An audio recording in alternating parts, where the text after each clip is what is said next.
दहशत गर्द कौन? दहशत गर्द या दहशत गर्दी ये लफ्ज़ सबसे पहले कहाँ इस्तेमाल हुआ? क्या इस लफ्ज़ के ईजाद की वजह मुसलमान बने? ऐसा तो बिल्कुल नहीं है, क्योंकि 1790 में फ्रांसीसी इनकलाब के दौरान 1793 और 1794 को दहशत के साल करार दिया गया, तो दुनिया में पहली बार दहशत गर्दी का लफ्ज़ फ्रांसीसियों ने इस्तेमाल किया था, जबकि नामी ग्रामी ऑक्सफोर्ड डिक्शनरी में लफ्ज़ टेररिज्म के ये मानी दर्ज हैं: सियासी मकासद के हुसूल या किसी हुकूमत को किसी काम पर मजबूर करने के लिए पुरतशद्दुद अफ़आल के इस्तेमाल को टेररिज्म कहा जाता है। खैर, फ्रांसीसी इनकलाब के इन सालों में मैक्समिलियन रॉबस्पेरी ने 5 लाख से ज़ायद अफराद को गिरफ्तार किया, जिनमें से 40,000 को कत्ल किया गया और 2 लाख से ज़ायद को भूखा रख कर मारा गया था। इसलिए इन सालों को दहशत के साल करार दिया गया। यह सिर्फ एक वाक़या नहीं, इस जैसे मज़ीद कई वाक़यात हैं जिनकी तरफ ना तो हमारा मीडिया देखता है, ना ही किसी की तवज्जो जाने दी जाती है। मीडिया मुसलमानों के हक़ में सिर्फ इतना कहता है कि सारे मुसलमान दहशतगर्द नहीं, लेकिन सारे दहशतगर्द मुसलमान हैं। ज़रा तारीख़ के इन वाक़यात की तरफ देखते हैं कि दहशतगर्द कौन हैं। 1886 में हाई मार्केट शिकागो में एक लेबर रैली के दौरान धमाका हुआ, जिसमें 12 अफराद मौके पर हलाक हुए। 7 पुलिस अफसरान जख्मी हुए, लेकिन बाद में वो भी हलाक हुए। ये हमला तखरीबियों ने किया था, जिनमें कोई मुसलमान नहीं था। 6 सितंबर 1901 को अमरीकी सदर विलियम लियोन फ्रैंक नामी एक शख्स के हाथों कत्ल हुआ। वो मुसलमान नहीं था।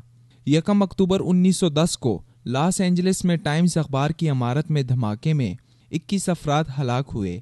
ये धमाका 2 ईसाइयों जेम्स और जोसेफ ने किया था। वो ईसाई थे और ईसाई मुसलमान नहीं होते। 28 जून 1914 को ऑस्ट्रिया के शहजादे और इसकी बीवी को कत्ल किया गया। ये कार्रवाई बोस्निया के कुछ लोगों ने की जो मुसलमान नहीं थे। 16 अप्रैल 1925 को बुल्गारिया के सदर मकाम सूफिया की एक चर्च में धमाका हुआ, जिसमें 10,000 और 50 अफराद हलाक हुए और 500 अफराद जख्मी हुए। ये धमाका बुल्गारिया की कम्युनिस्ट पार्टी ने किया था और वो मुसलमान नहीं थे। 1934 में यूगोस्लाविया के बादशाह को कत्ल किया गया और कातिल मुसलमान नहीं था। 1961 में पहला अमरीकी जहाज अगवा हुआ, जिसका जिम्मेदार एक रूसी था और वो मुसलमान नहीं था। दूसरी जंग अजीम के बाद 1941 से लेकर 1948 तक यहूदियों ने 259 से ज़ायद दहशतगर्द कार्रवाइयाँ की, और जैसा कि आप जानते हैं, यहूदी सब कुछ हो सकते हैं, मुसलमान तो बिल्कुल नहीं हो सकते। हिटलर ने 60 लाख से ज़ायद यहूदियों को कत्ल किया। फ़लस्तीनी मुसलमानों ने इनको पनाह दी, जिसका सिला यह मिला कि यहूदियों ने फ़लस्तीनियों को इनकी अपनी सरजमीन से निकाल बाहर किया, और अब जब वही फ़लस्तीनी अपना ही घर वापस मांगते हैं तो वो दहशतगर्द और शिद्दत पसंद हैं। स्पेन में जहां अल्लाहु अकबर का नारा मारकर हमला करने वालों को मुसलमान कहा जा रहा है, वहीं ETA नामी एक दहशतगर्द तंजीम ने दहशतगर्दी के 36 हमले किए। वो मुसलमान नहीं थे।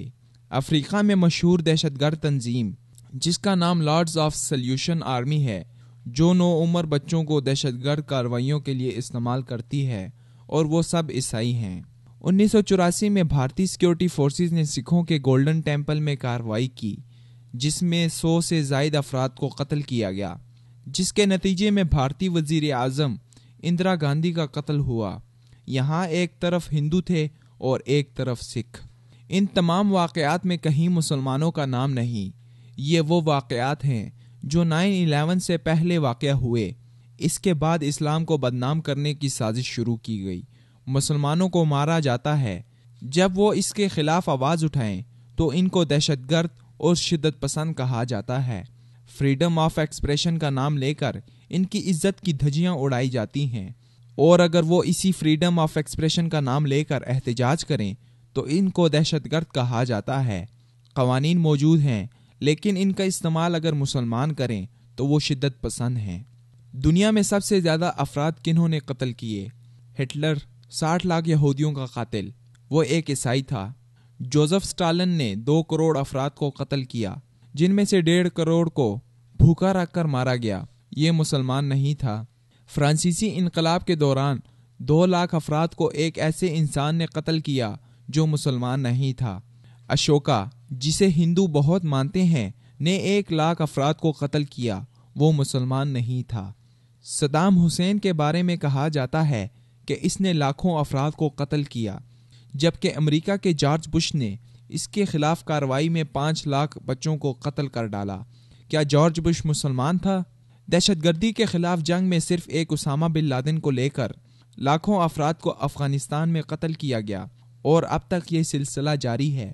کیا امریکی، برطانوی اور نیٹو افواج مسلمانوں کے ہاتھ میں ہیں؟ لیبیا، مصر، عراق میں کتنے بے گناہ افراد کا قتل کیا گیا؟ پاکستان میں آئے دن کتنے ڈرون حملے ہوتے ہیں؟ کیا امریکی حکومت اس بات کی یقین دہانی کروا سکتی ہے کہ مرنے والے چھوٹے بچے دہشت گرد تھے؟ دہشت گردی مسلمانوں سے نہیں۔ امریکی وار آن ٹیرر کے قانون کے مطابق فریڈم آف ایکسپریشن کا مطلب ہی مسلمانوں کو دہشت گرد ثابت کرنا ہے۔ امریکی سرزمین پر حملہ انسانیت پر حملہ ہے، پھر بے شک اس کے لیے ساری انسانیت کو ہی کیوں نہ ختم کرنا پڑے۔ ہم مسلمان ہیں، ہمیں منع ہے کہ دوسرے مذاہب کے خداؤں کو کچھ نہ کہا جائے۔ جو لوگ اسلام کو اور مسلمانوں کو دہشت گرد کہتے ہیں، ان کو چاہیے کہ وہ اسلام اور قرآن کا مطالعہ کریں۔ اسلام اور مسلمانوں پر دہشت گردی کا لیبل لگانے سے پہلے وہ اسلام اور مسلمانوں کی تاریخ کا مطالعہ کریں۔ جو اسلام جنگ میں درخت کاٹنے سے منع کرے، کیا وہ انسانیت کے قتل کی اجازت دے سکتا ہے؟ یہ ہم مسلمانوں کی ذمہ داری ہے کہ ہم اسلام کے حوالے سے لوگوں کے دلوں میں لگا زنگ صاف کریں اور اسلام کی صحیح تعلیمات کو دنیا کے سامنے اجاگر کریں۔